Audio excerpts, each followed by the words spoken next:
ગણપતિ બાપ્પા। આ મૂર્તિ તમે ક્યાંથી લઈને આવ્યા છો આજે? અમે આ મૂર્તિ બેંગ્લોર થી લઈને આવેલા છે। દરેક ગ્રુપ વાળા છે જે સુરતના તે મુંબઈ થી આ મૂર્તિ લઈને આવે છે, પણ અમે આ વર્ષે આ મૂર્તિ બેંગ્લોર થી લઈને આવેલા છે। અમે ટોટલ 150 કિલોમીટર ટ્રાવેલ કર્યું છે ને 4 દિવસ થયા છે અમને સુરત પહોંચતા।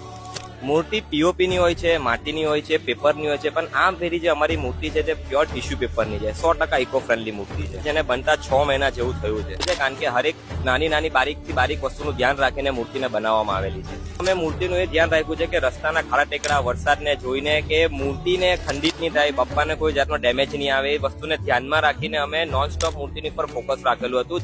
અમારું આ ગ્રુપ અમારા ફાધર એના ગ્રેન્ડફાધર ચલાવતા હતા। આ ગ્રુપ છેલ્લા 55 વર્ષથી સલાબતપરા બાલાભાઈની શેરીમાં સત્યનારાયણ મંદિરની બહાર મૂકીએ છીએ અમે ગણપતિ।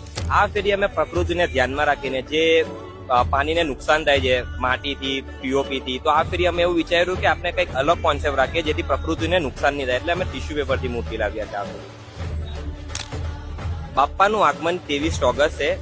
સ્થળ છે આપણો સલાબતપરા બાલાભાઈની શેરીમાં અને ટાઈમ છે સાંજે 6 વાગે। તો બધાને નમ્ર વિનંતી છે કે અમારા ગ્રુપમાં બાપ્પાના ભવ્ય આગમનમાં જોડાવો। જય ગણેશ, જય ભારત સરકાર।